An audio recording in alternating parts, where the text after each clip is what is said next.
Guys, my name is Shana Rose Crawford and this is another episode of Mental Wellbeing Journey. Today I wanted to talk to you about the different things that are on my journey that I'm looking to research a bit more and get involved in, because when people say to me, oh, I'm having a tough time, etc, etc, they kind of want me to answer them and say, well, this is what you should do with your life. But that's not what I can't do that. One, I don't know the full ins and outs of your life, and two, there's no easy answer to that anyway. I think that's the reason why psychology and psychiatrists and any mental health doctors are having trouble in this world, because everybody's different, so the answer to how you can get better will be different for you. It's not like a broken leg where there's a bone that's snapped, you need to hold it together, it needs to repair.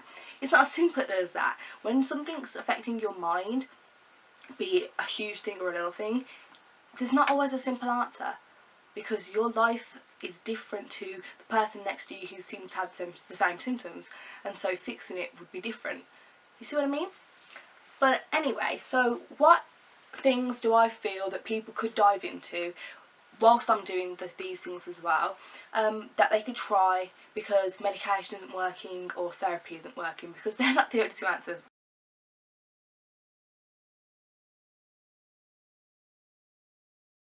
As you may have noticed, I've started doing yoga. Yoga is a huge thing in terms of mental health. I'm going to write a full article on the actual scientific reasons why it works, but basically it's like meditation in that you focus, and by opening up your mind and the different chakra points at like your neck and your spine and that, it's supposed to help the energy flow better, and therefore your body and your mind and your spirit will work together, and you'll have a more balanced perspective, more balanced mind, a healthier mind. Obviously going to the gym, exercising, whatever, if you exercise at home or go to the gym, doesn't matter, because as long as your body's active, you will secrete endorphins, which are happy hormones, and you'll start to feel better. Nutrition.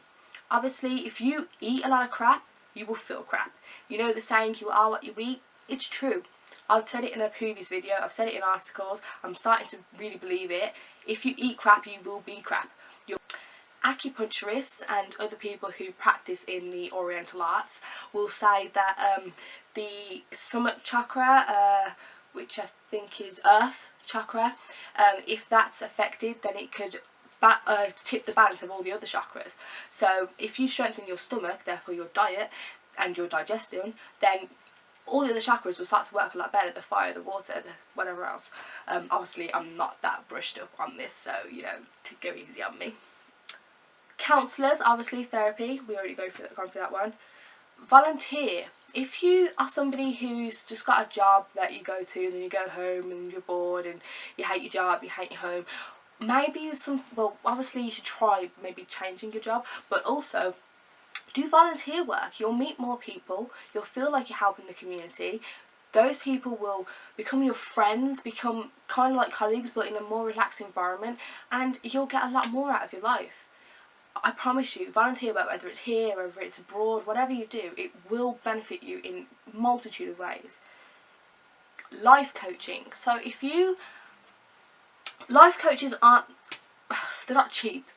I've not got one, but I have heard of a cousin of mine who's had one. But if you feel like you could seek somebody who can counsel you on the areas of your life that are affected by your mood, or is affecting your mood, then great. These life coaches are professionals for a reason, because they know how to spot where something is wrong, and they can help you, advise you on how to change it. Aromatherapy. Obviously I've got my diffuser here with all of my essential oils down here, and my candles, of course.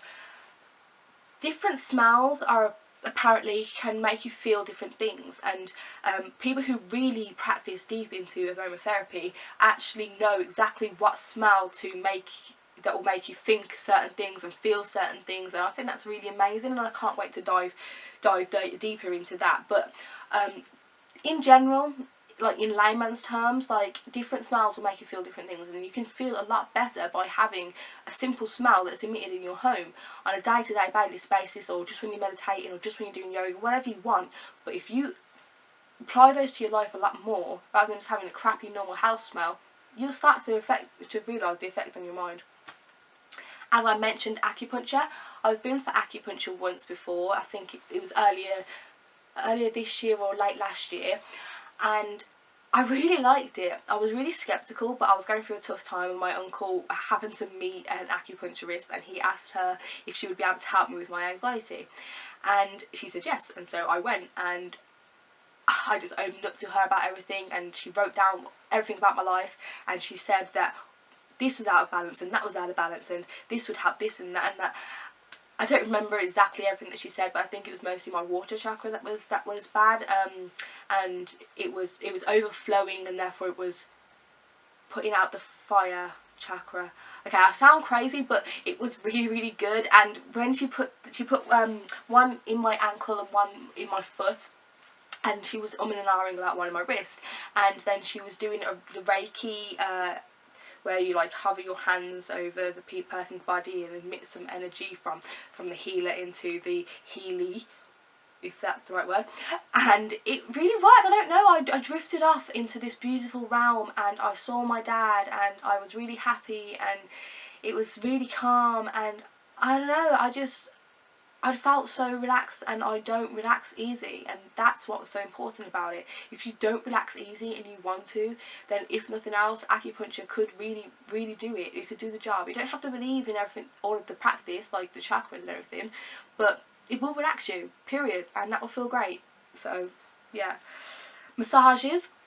I love getting a massage as long as it's a good one. Obviously, by releasing the tension in your muscles, you're going to feel more relaxed. You're going to feel like you could carry the weight of the world again on a lot stronger shoulders.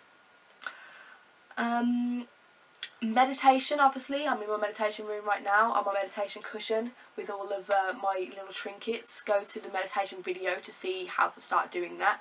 Meditation is simply by focusing on something, anything, mostly your breathing or affirmations. I like doing that, and just being quiet in a room by yourself for a bit and just reconnecting with who you are. Reflexology. I will admit I've forgotten what that is. Okay, reflexology is basically like a system of massages. They relieve tension and treat illness. It's based on the theory that there's certain reflex points on your feet, hands and head linked to every part of your body. So they will target those points, probably just like acupuncture, in order to relieve the tension. So, oh yeah, that sounds really cool. I remember why I put that on the list now. Hypnotherapy. I've never been hypnotised. I haven't done a lot of research into it. I probably did one really small class on it in school when we did psychology. But hypnotherapy is basically where your mind is under a trance, and therefore you're able to hit the subconscious and dig up memories basically, or feelings that might have been suppressed. And you can either block those negative feelings and the effects that they have on your consciousness, or you can bring them to the surface, make the person feel better, and boom, they walk out a different man. Obviously, it's a lot more complicated than that. It's a lot more serious than that, but hypnotherapy is an option for some people. So naturopathy is basically anything that is a natural medicine or practice, something that's not going to affect you too much, like, you know, SSRIs, antidepressants, anti-anxiety medication. Those things are more serious medication. They're serious drugs that can have a lot of side effects. But naturopathy is anything that's more natural, in that herbal medicine. Acupuncture would fall under that category. Massage, stuff that people wouldn't necessarily think first would help them, but if they change like their diet, that's a natural way in order to feel better and change the chemistry of their brain. So that's that one.